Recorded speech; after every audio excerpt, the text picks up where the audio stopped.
So good, so good, so good. Great brands, great prices. Everyone's got a reason to rack. You know they have Marc Jacobs? Nike? Yes. Just so many good brands. Vince, Birkenstock, and more brands you love are at Nordstrom Rack stores now. Plus, buy it online and pick it up in-store the same day for free. Great brands, great prices. That's why you rack. The podcast you're about to hear is true. The names have not been changed to protect the innocent, the guilty, or anyone else. If you're interested in the same type of discussion related to organized crime that you hear in the traditional media, stop listening now. If you're interested in thinking differently or learning something, turn up the volume on your computer, smartphone, or mobile device. This is the Racket Report. Here's Frank Morano. Welcome to the Racket Report, the podcast that tries to take you inside the world of organized crime from a perspective like you rarely hear. On this program, we've had attorneys, we've had law enforcement officials, we have had people that have become informants, we have had journalists, we have had people that have checked a number of those boxes. Well, I'm very excited about the guest that we have today because not only has he been an eyewitness to some of the most noteworthy events in the history of 20th century mafiadom, but unlike a lot of other people who've chosen to become informants or rats, as their detractors might call them, he has walked a very dangerous line, some might say, in that he's not a rat, but he's definitely not really in the mob anymore, or at least not involved with the mob. We'll explore it with Frank DiMatteo, a former Mafia associate and author of The President Street Boys, Growing Up Mafia, and these days he's the publisher of Mob Candy magazine. Frank, it's great to talk with you. Thanks for joining me. Thank you, Frank. So paint the picture before we get into what the mob was like in your upbringing and what the mob might be like today. Paint the picture of Brooklyn. President Street, I've been there many times. It's a street that has changed a great deal. And in Brooklyn in those days, when you were growing up, it seems like the waterfront and the shores were not only a vibrant part of Brooklyn's economy and Red Hook's economy, but a big part of the Mafia's business in those days. Describe what Red Hook and Brooklyn in general was like in those days when you were growing up. Okay, well, I was born on First Place in downtown on Court Street in the middle 50s. My grandfather was a longshoreman. My father's father was a longshoreman, which is a grandfather on the other side. It was a tight neighborhood. It was 90% Italian. All the stores were local people who ran them, owned them. A lot of clubs, a lot of bars. The boys had every other block. There was either a club, either with some family that ran it. It was really mixed. It wasn't just one-sided, like just the Cambinos or the Gallos or the Pafacis. They were all mixed. So you can go any other block, and there was a crew for a family there. They all got along at the time. Food was good. You know, we'll be out all night, you know, till late as kids, and we didn't fear nothing. Everybody was watching us. You know, it was a very, very tight neighborhood at the time. And, you know, you knew there was wise guys everywhere. You know, if you did something wrong, you get a kick in your, butt from them. You got to watch your P's and Q's. I grew up, my father was a bodyguard for Larry, so, I experienced from a young age being around these guys.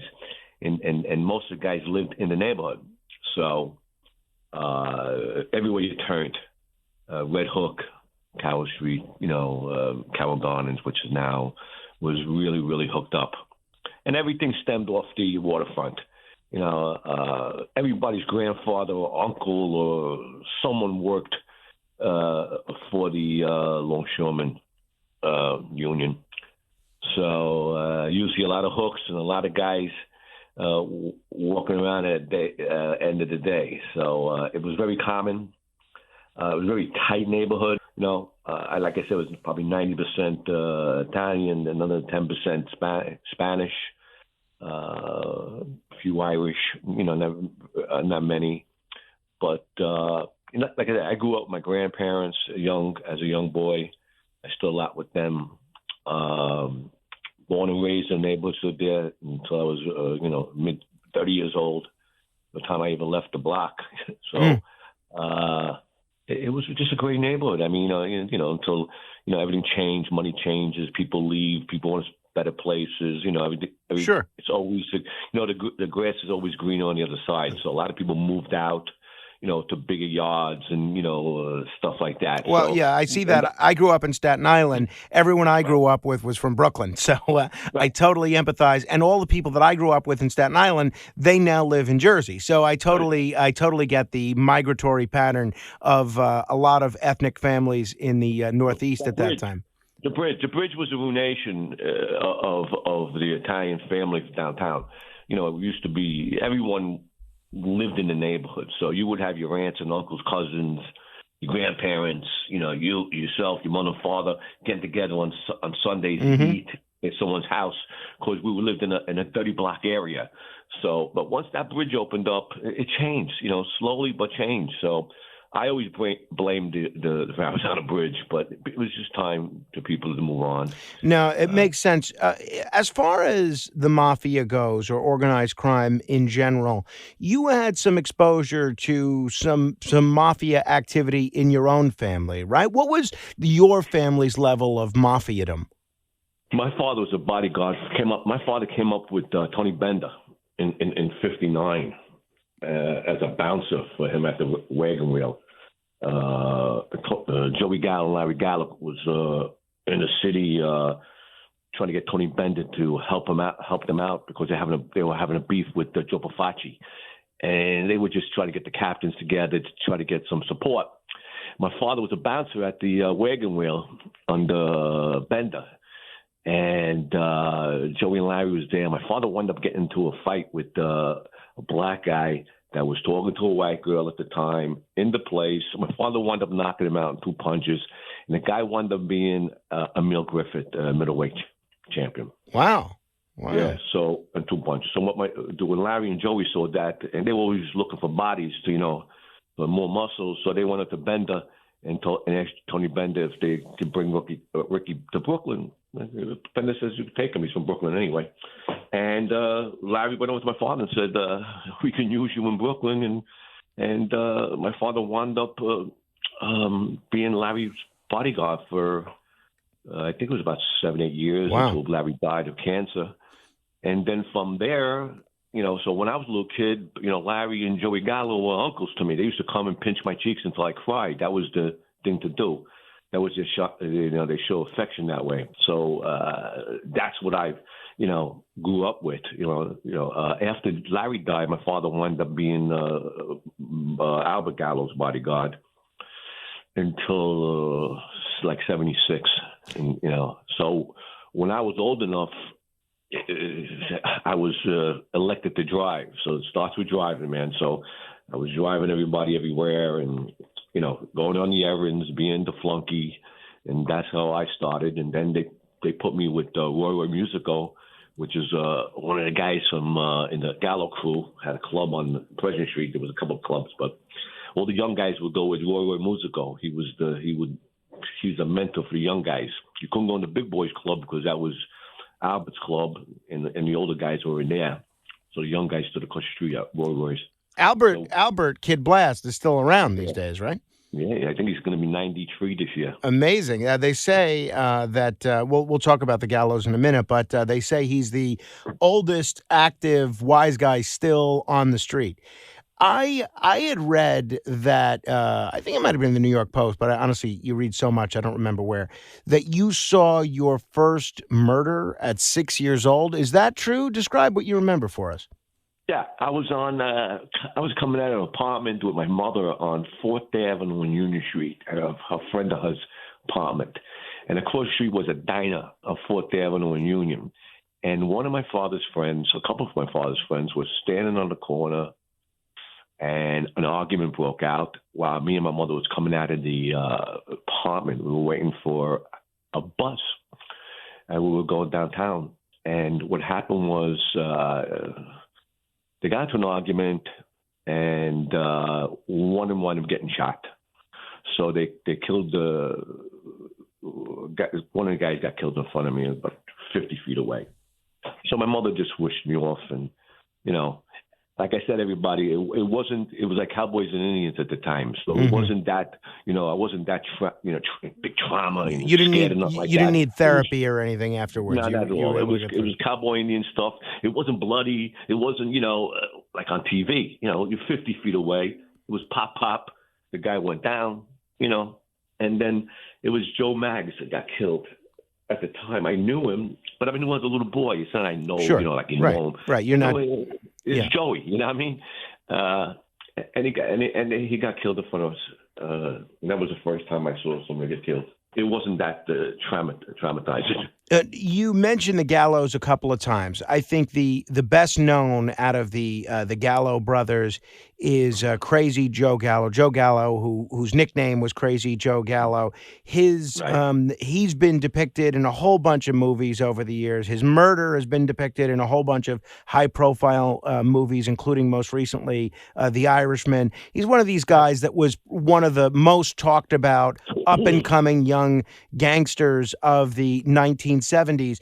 A lot of people remember that firsthand and followed it as it was happening. But for a lot of people listening to this podcast, this is kind of history for them. And you're an eyewitness to history.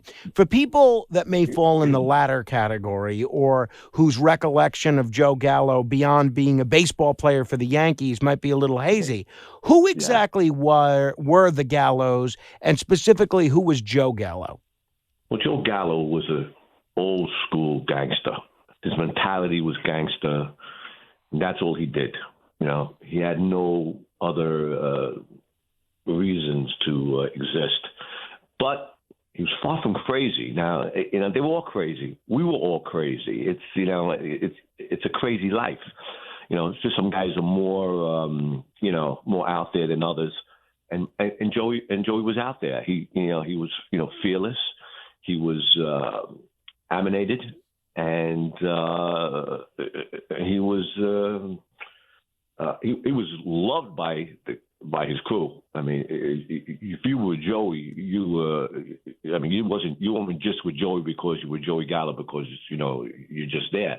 You were Joey because you were close with Joey, and Joey was very good to all his guys. I mean, when you saw Joey, you made sure you had money in your pocket. You made sure everything was good.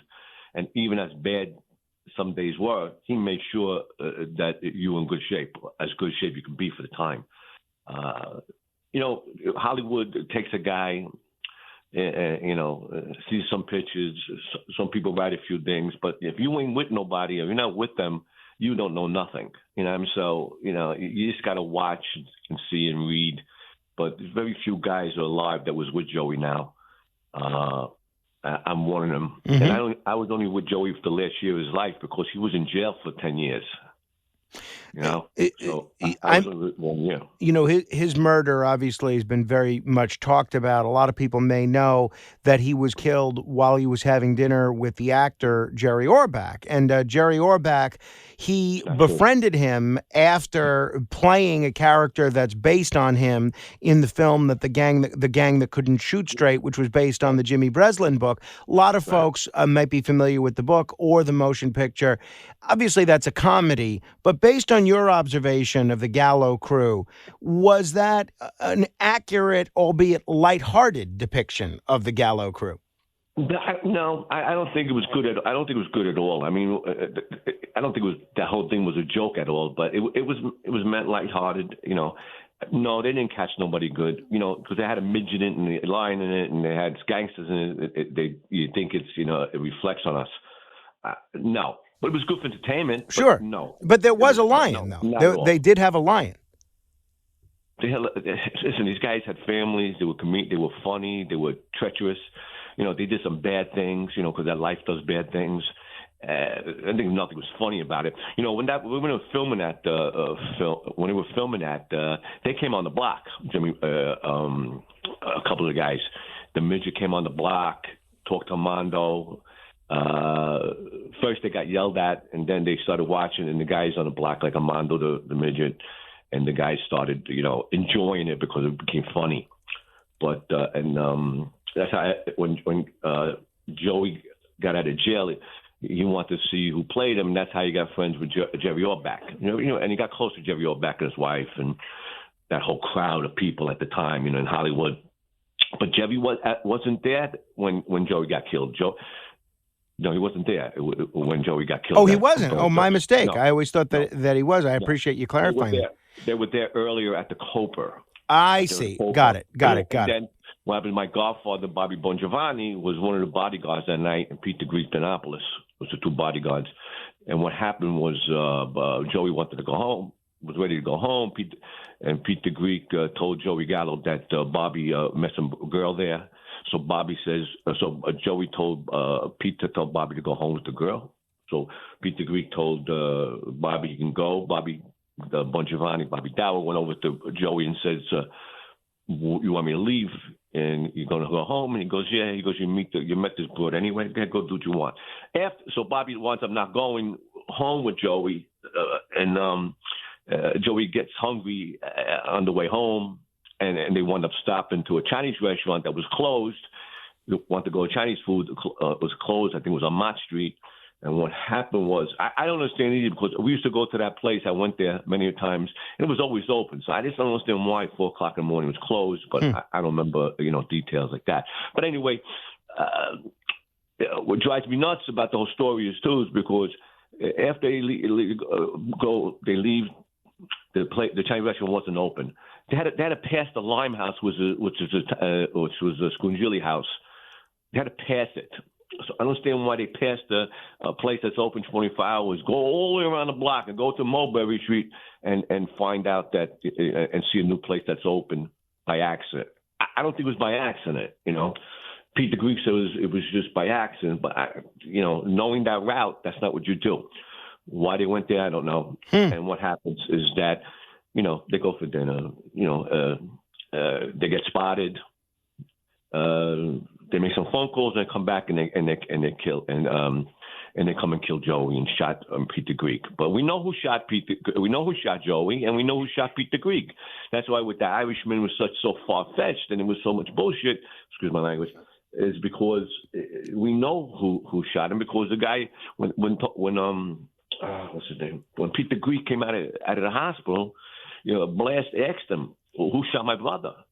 And shot you. And Pete DeGreek leaned over and told the Blast, he goes, it was Sonny Pinto, which is Carmine DiBiase. So we know 3 days later who shot Joey, because the guy who got shot in the butt turns around and told Blast, who shot him. So that whole story with Frank Sheehan, I don't know where they get this stuff, man, but, so far-fetched. I wrote a book called The Hitman.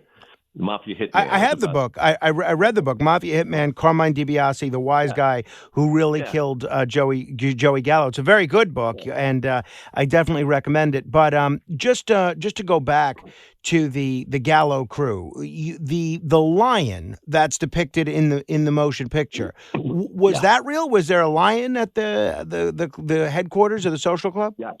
Yeah. Joey and Larry, there's some guy owned a store in the city of some kind of exotic animal store in the city. Used to come down President Street now and then, and had a monkey. So he brought a monkey down, and Armando would take care of it. And what happened?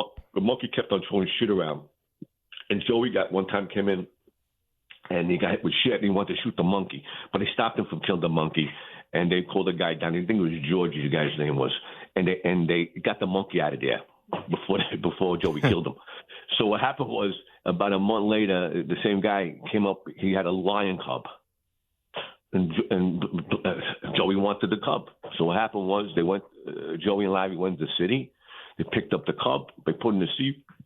Drove back to President Street, and they gave it to Armando, and they told Armando to watch it. So Armando would feed it, take care of it, clean up after it, and at nighttime we used to put him because we had the club upstairs.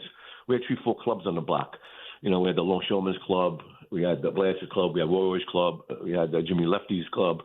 So what happened at nighttime, we used to put him in the basement, or when a lot of people came, we used to put him in the basement. And he used to make a lot of noise down there. He used to have a little chain. And sometimes, Joey used to, guys owe money or play with them. He didn't really threaten them, but play with them and say he would throw them down with the lion. And the lion would run because they saw the gate open, to the door, to the thing, and he used to run with the chain. And these guys used to get scared. But it was it wasn't a lion. It was a cub. Once it started getting big and Armando couldn't handle it no more, we had to get rid of it. I can imagine. Ryan Reynolds here from Mint Mobile. With the price of just about everything going up, we thought we'd bring our prices down. So to help us, we brought in a reverse auctioneer, which is apparently a thing. Mint Mobile Unlimited Premium Wireless. How to get 30, 30, bit to get 30, bit to get 20, 20, 20, bit to get 20, 20, bit to get 15, 15, 15, 15, just $15 a month? Sold! Give it a try at mintmobile.com/switch. Upfront payment of $45 for 3-month plan, equivalent to $15 per month required. New customer offer for first 3 months only. Speed slow after 35 gigabytes if network's busy. Taxes and fees extra. See mintmobile.com. You had a midget walking a lion that was getting kind of big, so we had to get rid of it. Just to go back to the Carmine DiBiase situation, a.k.a. Sonny Pinto, and I want to encourage people to buy your book, Mafia Hitman. It's available on Amazon or wherever books are sold, because you get into some detail about who Carmine DiBiase was and this crime in particular. But just give us the Reader's Digest version. Who was Carmine DiBiase with, and why did that person want to kill Joey Gallo? Well, Carmine was with the Colombos. He was with the Colombos when he killed Joey. But he'd been around many years. He did a couple of murders way back in the 40s, 50s. He was on death row, and he got a new trial, and he got out. So this guy was a bad dude. The guy was a killer. He's from Mulberry Street around there. He was a local guy, not very nice guy. He wasn't very well liked. He was a bad dude. What happened is that Joe Fish noticed that Joey came in, and that Joey and Pete the Greek pulled up.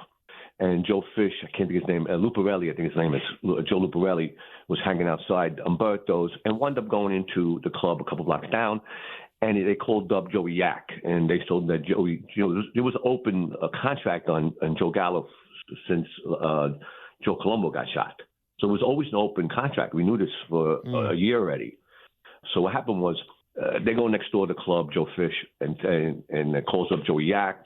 He tells Joe Yak, which is the acting boss of the Colombos at the time, tells him that Joey Gallo's next door, and Joe Yak says, "Go get a gun and go kill him." So to get Sonny Pinto gets a couple of guys, I think, and they put a little crew together, and they go kill Joey. Now, Joe Luparelli never told Yak that he was there with his wife, the baby, the sister, and another thing. That was never told. Joey Yak never told that to. Joey Fish never told that to Yacovelli. We know that. I mean, if he would have told that, maybe that would have happened that way. You know what I mean? But Pinto came in shooting, so it is what it is. It is what it is, indeed. All right. I know you mentioned your dad and your godfather were involved in the mafia life. Tell me about the beginnings of how you got involved with the mob. My father made me drive the minute I was old enough to start driving, which was like 13. I started driving everybody around. So he didn't try to steer you away from mob life, as we hear about with so many gangsters, second generation gangsters. No, not at all. I wasn't. As soon as I was old enough, he saw the signs. You see the mannerisms. He picked up that I picked up everything because I watched everything. And by 13, I was 6 foot tall. I was 150 pounds. It was time I was very trustworthy. Everybody liked me. Everybody liked Frankie Boy. So I wound up driving. So what you do is I wound up driving my godfather everywhere he wanted to go because, Bobby Darrow had no license, so he had to go. So I had to pick him up and take him everywhere. Then I had to take my father to all the meetings for dinner, for drinking. where it had to be done. So I did all the driving. And then from the driving, you start going all the errands. And then when you get a little older, then, you start making more, they give you a little leash so you can make more money. You get picking up a Sherlock money or bookmaker money. And you just get trustworthy, and they send you to do errands. And that's how you grow. And that's your life, because that's what you know. That's what you do. You don't think of anything else. I was ninth grade. I dropped out of school to be on Pleasant Street, to flip quarters. That's what I wanted to do. And that's all I knew to do. And my uncle is Joe Shapani, which is Joe Shep. So I had a lot of big boys around me. My father himself was very, very well respected. My father had, a ton of respect. You mentioned Ricky's name, and no matter where you went, the doors would open. So it's hard not to, fall into the trap. I can understand that. No, that makes sense.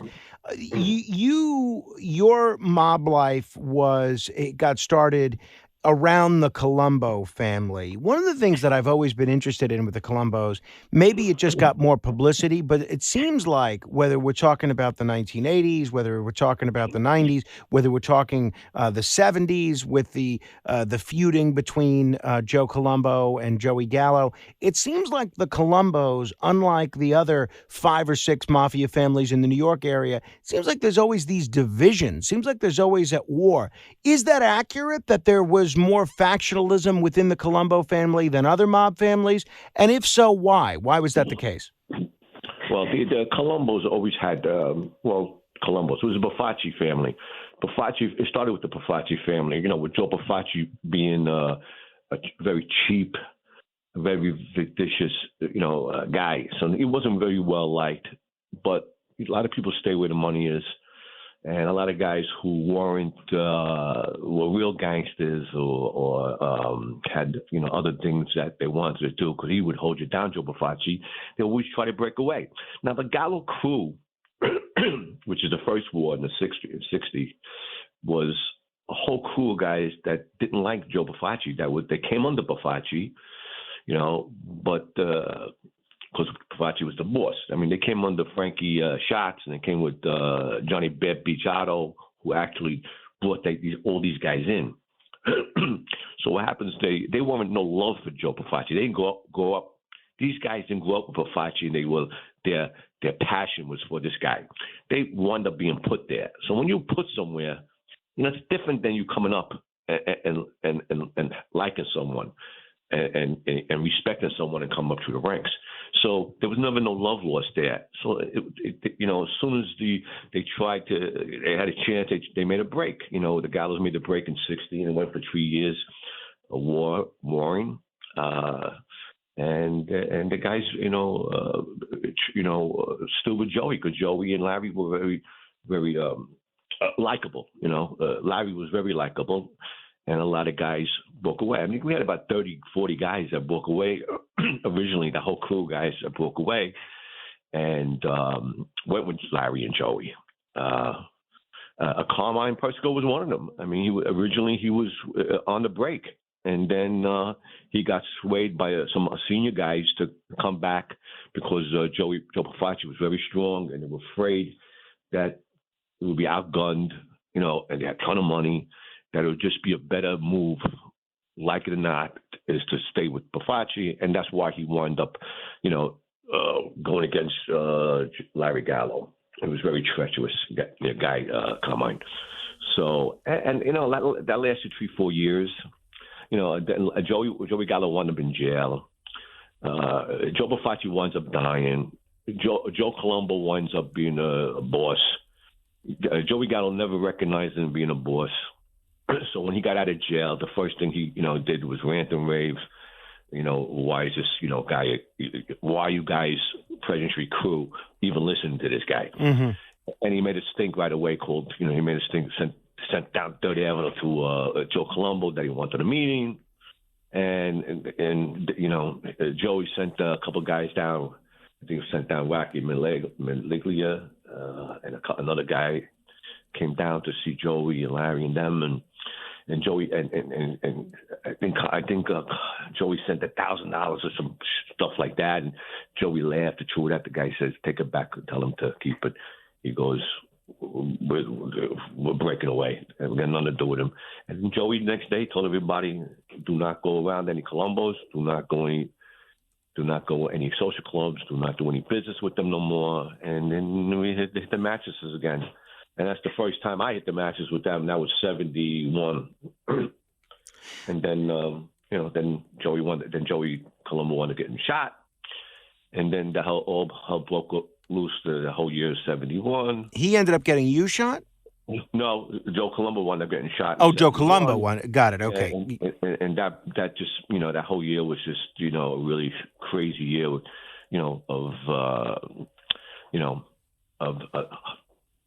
just doing things to stay alive and to, keep your head above water, because everybody was out gunning for everybody in 71.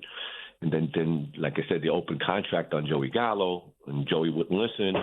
I mean, I remember the day that Joey went. It was his birthday, so he was down President Street, and me and Gumbadil and a couple of the guys. I think Frankie Prosciutto, Frankie Fariella was there, and Joey pulled up, and we run over to Joey, give him a kiss hello, wish him happy birthday, and he speaks to brother Albert. And Albert tells him, where you going? He goes, I'm going to the Copa tonight. And Joey and Albert tells him, you shouldn't go there. There's an open contract. We'll bring some extra guys with you. And Joey turns around. He goes, I got Pete the Greek and I got Bobby. He goes, I don't need nobody else. And Blast told him, no, you do. I think it's a good idea. He goes, I think it's a good idea not to go at all, number one. But if you're going to go, bring another two guys with you. And Joey laughed and says, I don't need two guys. I got these two guys. And he also turned around and says, well, these guys don't got the balls to do anything anyway. And that was his philosophy. And Blash just threw his hands up in the air and said, hey, go do what you want to go do. And that's how they work. And, he said goodbye to all of us, and we said, okay, so Joey, see you tomorrow. He leaves, and then the history happens. You then, there was a point where you went from being associated with the Colombo family to the DeCavalcanti family, which is much more of a Jersey-based family. Explain to folks how you do that. I would think it's not like baseball where you get traded from the Mets to the Yankees. How did you make that transition, and why? Well, what happened was this. In 1976, the Gallos got released from the Colombos 100% because they went over to Chin Gigante, because Albert and Punchy and those guys were very friendly with Chin, and Chin went and sat down with I don't know who the acting boss at the Colombos at the time was, and he arranged for the whole crew to get released. And the Colombos were happy to release them because they were nothing but a pain in the butt anyway. No, they weren't listening. There was always an argument. They weren't coughing up no money. They were just, acting as an individual family anyway. So they got released. So we wound up going with Chin in 1976, and we stood with Chin until 82. What happened was we wound up getting a drug pinch, and in Chin's crew, you get a drug pinch, you're in trouble. So what happened was in 82 or 84, we were fighting this drug pinch. And what happened was Blast comes up and sits with the Chin and gets us released instead of getting killed. If we were, if we were lost this case. Released from the Colombos. No, we got released in 76 from the Colombos. Now we were Chin. We were with the Genovese family. Gotcha. The Genovese family. So what happens, we wound up getting released from the Genovese family instead of getting killed, because Blast turned around and told Chin that we were not officially with them, that that he was just dealing with Ricky, and that he had the right to do what he wanted, not the right to do what he wanted. So Chin told him, okay. He goes, but he can't be here if he's going to do that thing. So we get called to Manhattan, Mulberry Street, and we get released. So in 94, we get released. So we're released now. Every day goes on. You do what you have to do anyway. All the business is going. Whatever we were doing anyway. And my father was good friends with Jimmy Rotunda. Jimmy Rotunda was longshoreman delegate for the Longshoreman Union. and he was with the Jersey crew with Sammy the Plumber. So what happens is he winds up getting killed, and my father's good friends with him, and he winds up killed. They wound up straightening his Jimmy Rotunda's son out, making him in the family, made him a made man in the family, but he just got out of college. He was coming out of college. He wasn't a street guy. So what happened was this guy named Louis Teresi and Rudy Ferroni came over to my father. I think we had a bar on Mill Avenue, off Avenue U, and they come in because they were good friends. And they said, Ricky, can you do us a favor? He goes, can you school Anthony? And my father says, no problem, because he was good friends with his father. And we wound up with Anthony Rotunda with the Jersey crew with Sammy the Plumber. And we stood there from, I would say it was 87, 88 to about 99, because in 1999, that whole family took a pinch, and everybody got arrested, and most of the guys turned rats. Everybody else went to witness protection program, who got subpoenaed, who did this or that, and that whole family broke up. But we were a Brooklyn crew of a Jersey family. The DeCavalcantes are supposedly the basis for the TV show The Sopranos. I'm sure you've seen The Sopranos. What did this show get right? What did they get wrong about the DeCavalcantes? Well, they wanted the money. They had a guy from there that gave David Chance, I think it's Chase, all the information. This guy didn't dream this stuff up. This guy was very close and stuff. A lot of stuff was there. So he had somebody, what we heard, Anthony told me a while ago with Thunder, that they had somebody that was around that family for many years, and he was the one that was feeding David Chance all the stories, how things were run, how things broke up, or who was mad at who, and all that stuff. So David Chance, Chase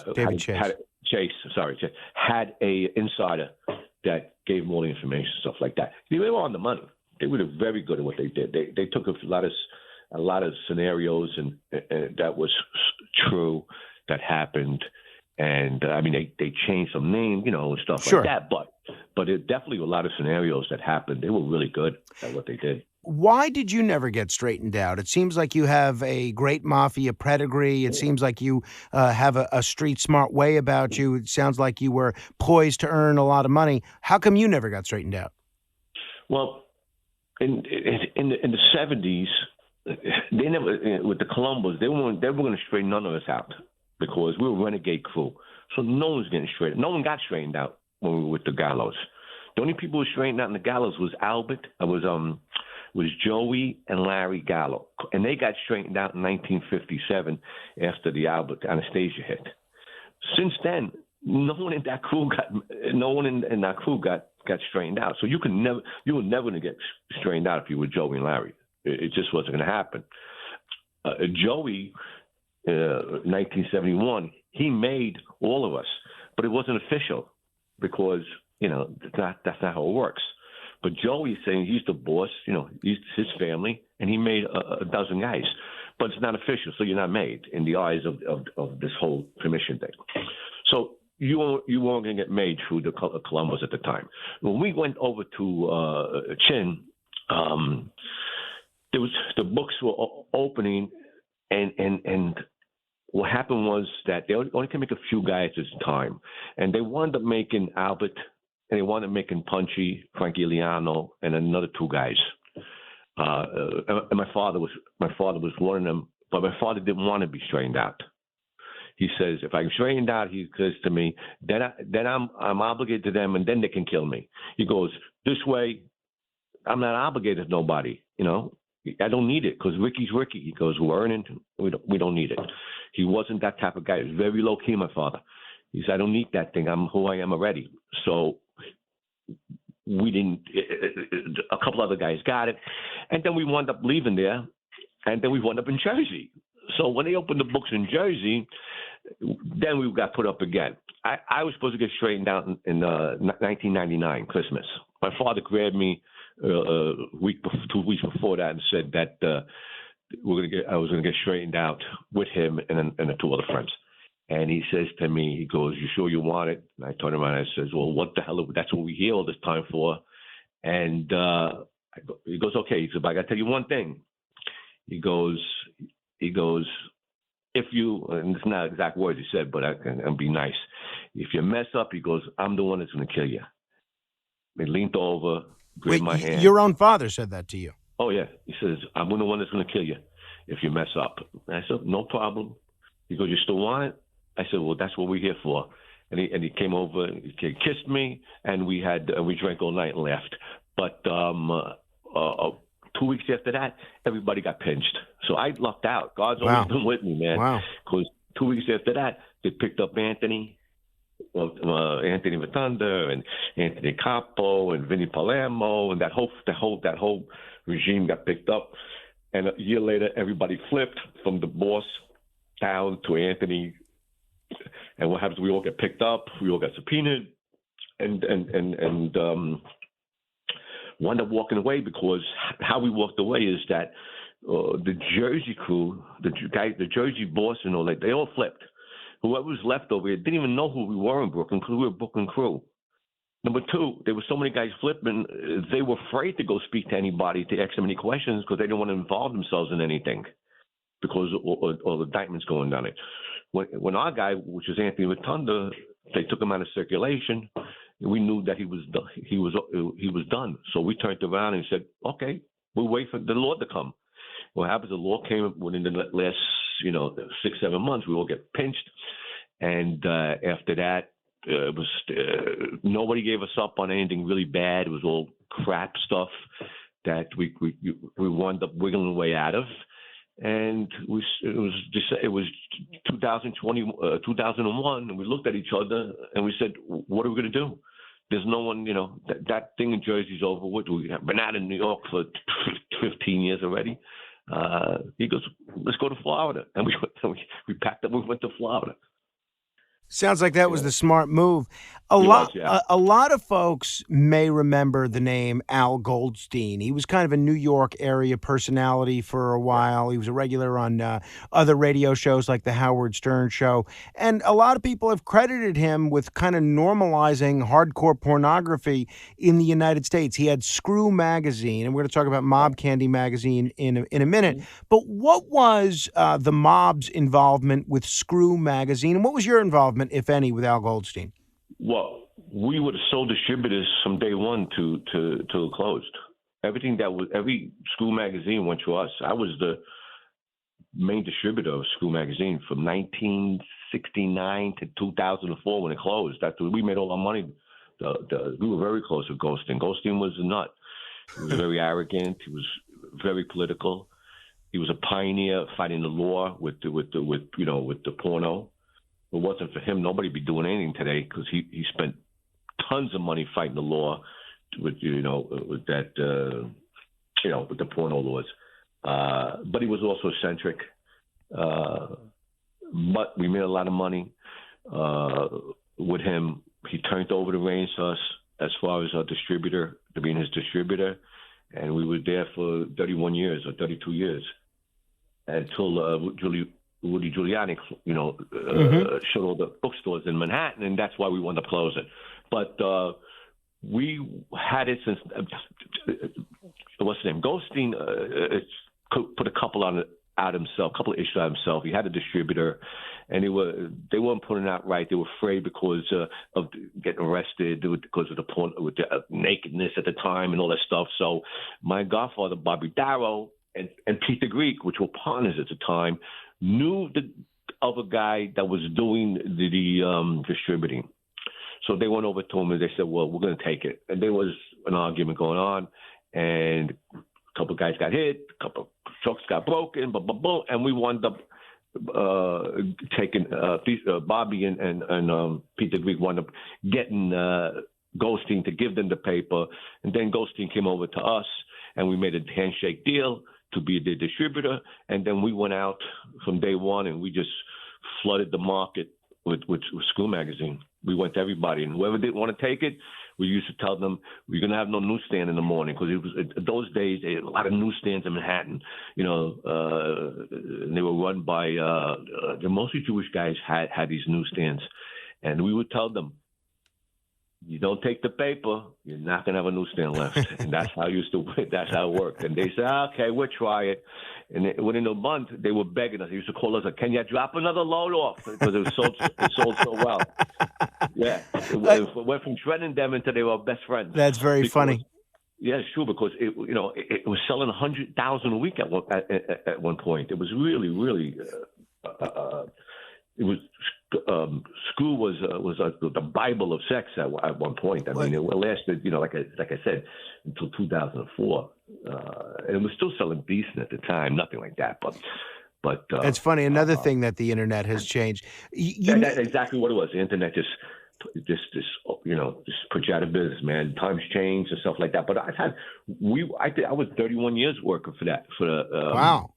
Yeah, and that's how I started being in the distributing business since I was young, with the girls. I sat down and, being a hooligan, saying, we're doing all the work. We're giving him the money. We're getting a piece. Why don't we do our own paper? Right. Well, I want to ask you about Mob Candy in just a bit, but you alluded to the fact that a lot of your cohorts ended up getting arrested and you kind of lucked out, and that you didn't, and that was sort of a new chapter of your life. Was leaving mob life a concerted decision that you made when you said, I don't want to do this anymore? Or was it a result of circumstances, the people that you were working with and involved with, them all getting arrested, and there wasn't sort of a lot of pressure for you to continue doing that? Tell me how your involvement with the Mafia came to an end. Well, yes. It wasn't to say we walked away and said we wanted to be holy rollers. What happened was everybody around you is gone. Everything starts to dwindle down. You lose connections here, you lose connections there. People don't come to you. We had a legitimate business all the while. So it just happens that everything starts dying out around you because everybody's gone, Mm-hmm. That whole Jersey thing, at that time we were with that Jersey thing, everybody was gone. That whole crew was, from the boss down, was gone. That was really wrecked at one point. And so what do? We still had friends at other places that you kept on, doing something with. But, you're getting older, you got legitimate things, and it's like a decision. You just like, you do just less of it because you're doing something else, It's not that you sit down and go, I don't want to be a gangster no more, or I get it. I don't want to sell drugs, or I don't want to, make money and shylock or gambling games, or I want to have 300 girlfriends. No, you don't do that. It just happens. Slips away. And we were lucky because we had legitimate business, so we always had, something to fall on, and then you meet other people. We were down in Miami meeting other people. We got into a different business with steel, with tracks and stuff like that, and buildings and stuff, and that took your time up, and so and don't forget, now we're getting older. Most of the guys that we were with from the 70s are old, in jail, or dead. So Mm-hmm. They're all dead. You know what I mean? Chin and that crew's all dead. I mean, and now you're in a Jersey crew that we didn't even know them well, except the, Jersey guys we didn't know well, except our crew in Brooklyn. And that's all gone, and most of the people we knew at that point were either in jail, dead, or on a witness protection program. So it just happened. It wasn't like a decision. I alluded to the fact that you never became a cooperator. You never became a rat. I'm curious, because you're not in prison right now, are there a lot of folks that think that you might have ratted somewhere along the line? And did the authorities ever reach out to you about maybe becoming an informant in a case? Everybody in this world knows that I never spoke to a cop in my life, except your name, rank, your serial number. Sure. They know. Let me tell you something. If I spoke to the law and anything in today's world, with this podcast and all these guys, they could sniff anything out. Trust me. You couldn't hide it if you wanted to. No. I was just going to say, one of the things that, I covered the 4 trials of John Gotti Jr., and one of the aspects of the federal government's case against him that I found so silly, quite frankly, is their contention that you can never leave the mob. And they ended up having testimony, even from people that were never even straightened out, like John A. Light saying, no, there was only one way in and one way out. And I'm watching this thinking, you mean to tell me if you decide that you want to stop committing crimes and you're going to leave a lot of money on the table for other people to grab instead, the mob's going to come back and force you to continue committing crimes? I thought it was laughable, and then clearly so did the jury. But just so a lot of people think I'm naive when I describe this, you can walk away from mob life. Sure, but you get a lot of guys get put on the shelf. I mean, a lot of guys get kicked out. A lot of guys have gotten shelved. Meaning that certain reasons they get hot or they do something wrong and they get their button pulled away. Sure. And they get shelved. It's been common for years, man. People getting shelved, and some high-ranking guys got shelved. A lot of guys get chased. You're only as scary if you got. Listen, if you did some murders and you got something over someone's head, then it's a little, it's a little shaky to walk because you're always a liability. You know what I mean? Then you ain't walking away that easy. But if you're a Shylock, you're a bookmaker, you're a hustler, you're a drug dealer, and you're bringing the money into the thing, you want to go do what you want. I mean, you can get it released. There's a lot of things to do. You can turn it over to them, and then if you're, and if you're punk, then they'll abuse you. But if you're a stand-up guy and you're with the right guy, you're not with a bad guy, as far as a boss, a guy like Bersico was not nice. He would, he wants yours, his, and the next guy's too. And then you got to worry about it. But if you're with good people, which is some decent good people in this crazy world, in this life, it's very easy to do things. But you got some murders under your belt, it's very hard. Yeah, I can understand that. How do you view people who choose to cooperate in exchange for getting essentially a get-out-of-jail-free card? Okay. Listen, there's number one. You never like that. It's not something you like. It's not something you say okay to. But there's different kind of snitches. No one ever talks about that. There's guys that turn around and with somebody, a made guy, not made guy, or just an associate, something like that. They go and sell drugs on their own and get arrested. And they turn around to the cops and say, well, I'm with, Sonny Francisci, and I can give you him, and I'll wire up. And that's a rat. That's a rat that's bad. That's a bad snitch rat. And then you got others. Then you got other stories. Then you got a guy like, use Anthony Rotunda. Anthony Rotunda sitting in jail in this life, sitting in jail, waiting for the case to happen, going to fight the case. And his boss, and the guy his boss is the family, Vinny Palermo, and the underboss, and 2 capos, and the guy that made him, all flip. Right. Now he's sitting there and got to do life in jail. Right. Now you turn around, you got to think this now. You got to think that the word of mirth is very important in the if you're not in this world, in this life. But outside it's like that word. But when you're facing life in prison, and the guy who brought you in, right, and your boss flips already, makes a deal to go to keep his money in some island, and you're sitting there in jail, then it's going to do life in prison. Think about it now. Think about it. So, and a lot of these guys, happened to them. Not all of them, but a lot of guys, it happened to them, and they got stuck. So, if I'm mistaken, Larry Mazza got stuck that way. If I'm mistaken, I know Anthony got stuck that way. I don't know too much about other guys, but I'll tell you that is the most thorough and nuanced analysis of cooperating that I've ever heard, because I think so often guys that are in the life or were in the life, they tend to paint with a broad brush. And same thing with law enforcement officials or people that choose to become cooperators.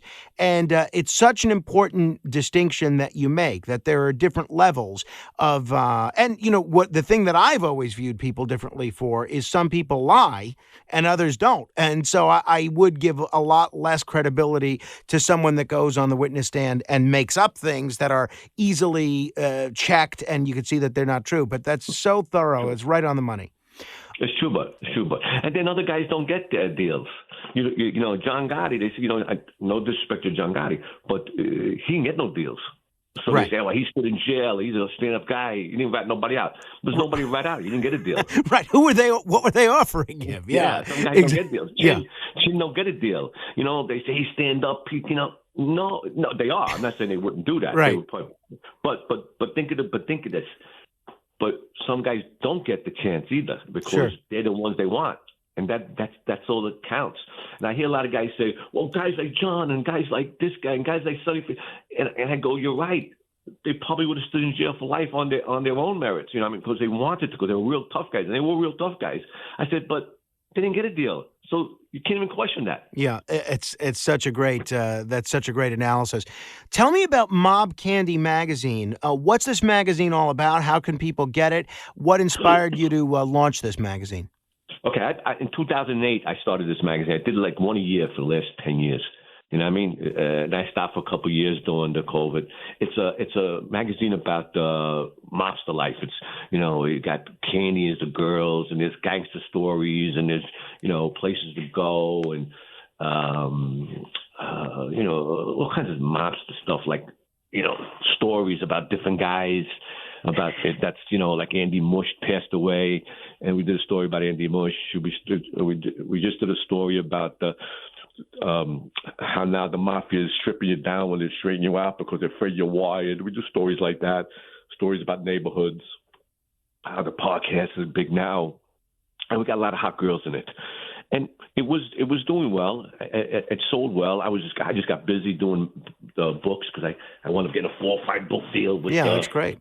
Kensington. So I put the magazine on hold, and then COVID came the last 3 years, so I didn't do nothing anyway. And then this year, my son-in-law says, "Why don't you put another book out again?" And I had a lot of time on my hands, so I turned around and, you know, I do all the work myself. I learned how to do everything myself. So I sat down and just dreamed this whole thing up, and we put one out this month. So how can people get it if they're interested in checking out Mob Candy Magazine? MobCandyMag.com. That's the best place to get it. We got them all. I used to be distributed by Barnes & Noble, but I don't like going with them because you print it, you give it to them. If it don't sell in 4 weeks, they throw it in the garbage.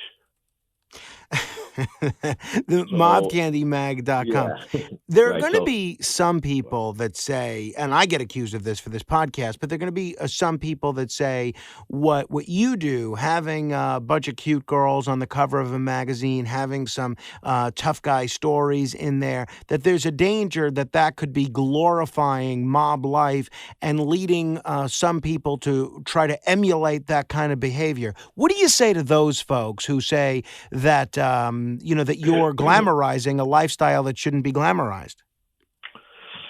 What would I say? I would say, too bad. This is what I do. I really don't care. Hollywood has done it. When you get them to stop, and then I'll stop. But I'm personally, I don't really care what anybody thinks. You know, I'm not in a position that I have to, I get fired or I get in trouble. Like, I can do what I want. You know what I mean? And people's opinion don't really bother me anymore because after what I did in my life, if I had to tell the truth, they wouldn't be talking to me anyway. What is the mob like today? What kind of influence, as far as you're aware, does the mob have today? Well, it lost a lot of power. You got to be under. Listen, my days we used to get dressed up. They were out of tailor in Alphabet City, M&M tailors, and we used to get suits made up, and we made sure that we wore tailor-made suits, big diamonds, and dressed up and matching socks and shoes and alligator shoes because we flaunted it. We went out and you wanted everybody to know who you are and who you were with. That's what we did. It was a crazy time, you know. We drank like fools and stupid. And we were stupid half the times. We did stupid things, but we were very flamboyant. Today, they don't got that. Everything's under the radar. They don't have what we had. It's a whole different world. We did bad things and we were able to enjoy it and to flaunt it. They do bad things today and they got to hide under the couch so no the camera 4 miles away don't see them or there's a rat or a camera or a bug. We none of that stuff. We didn't have none of that stuff. We flaunted it. As long as you didn't get caught with the gun in your hand those days, you were good. You beat it. Today they changed the laws on you. It's different now. So these guys, they have no mentors. They didn't grow up with anybody that, I sat with Frank Costello. I sat with Carlo Cambino for lunch, for dinners. I was with Meyer Lansky in Florida doing a pot deal. So you sit with these guys. It's a different. They're mentors and they're different styles, or they know they made this game, so and they teach you well. But who's teaching them now? I don't know who's teaching. Everybody's dead. Yeah. And whoever else is, they're laying low. And when they're not laying low, that's why they're on TV, right. And that's why they're pinched, because they're on phones. They're putting things on buses. They're making other phone calls. They're getting caught on phones that we've been supposed to speak for the last 40 years, and they're still getting arrested on phones. And there's another rat here, and another guy there, so they can't do nothing. Everybody's low, and so they can't even flaunt what they got. Yeah, no, that's a great analysis of the. Plus, don't forget, they lost the Shylock and they lost the bookmaking because it's all legal. It's all legal, so you lose that a lot. So now, what they force you to do now? If you got some money, to go legit. You have a restaurant, you have some businesses, whatever it is. That's a high echelon guys. Street guys, what do they got to do? You know how they got to make money? You got to sell drugs. Right. Now, you sell drugs, you ain't doing shit. You're not doing nothing. Yeah. What are you doing? Yeah. No, it's a podcast. You could definitely use profanity. Hey, are there any? You've clearly done a lot in the world of the mob. You've probably you've been involved in violence. You've been involved in in breaking various laws over the years. Do you have any regrets about anything that you did when you were involved in that life? To tell you the truth, no, I don't. I really don't. I one or two regrets would be is that I should have been a little less loyal to certain people. Should have been a little smarter. You know what I mean? Instead of being as loyal as I was, because I learned later on how you get their backstabbers and how you're only as good as you are today. You know what I mean? But as a bad thing, most of the bad things we did, they deserved it. You know what I mean? 9 out of 10 times, you did something because they deserved it, or they were going to do it to you. You know what I mean? You play this game, there's consequences.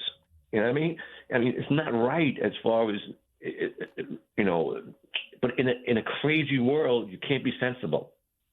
So you want to make sense out of something that's crazy. You can't. If you're living in an insane asylum, you're insane, and that's what you do. You do crazy things. So, it's an eye for an eye, tooth for a tooth. No, I don't. No, I really don't. I sleep good at night. Maybe the only thing I do sometimes I go, I think I was stupid about it, is that maybe a couple of times I drank too much, and I could have, I broke somebody's head open that I could have passed up. But I look at that now as just being older, and we get too laid back now, because that guy could have hit me just first. Sure. You know what I mean? So you're trying to Monday morning quarterback this shit now. In that world, you can't. You can't at the time, So no, I really don't. No, yeah. I really don't. I regret my father passed away 12 years ago. I wish he was still with me. I was with him all my life. I really miss him. I miss his him teaching. even if it's not something good to teach, but it's art teaching. It's the way I grew up. I miss him a lot. But, last question, Frank, and this is the question I ask everybody that has some familiarity with mob life. Of all the Mafia movies from any era, if you had to pick, which would you say is the most realistic? Two of them. Mean Streets to me was the most authentic street movie there was, because that's how they were. Really street. It wasn't as fancy. And Goodfellas was very good. Mean Streets was very good. And Goodfellas. Mean Streets was unbelievable to me.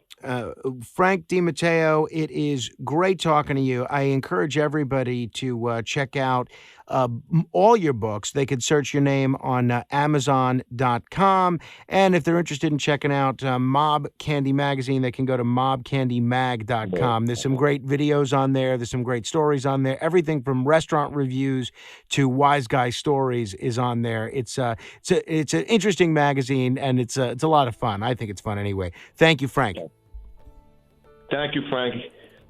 Appreciate it. And if for the rest of you, if someone sent you this podcast, please be so good as to pay it forward and send it to someone else. Be sure to subscribe. You can search the Racket Report on iTunes or any podcast platform. Until the next time we meet in cyberspace, I'll see you on the radio.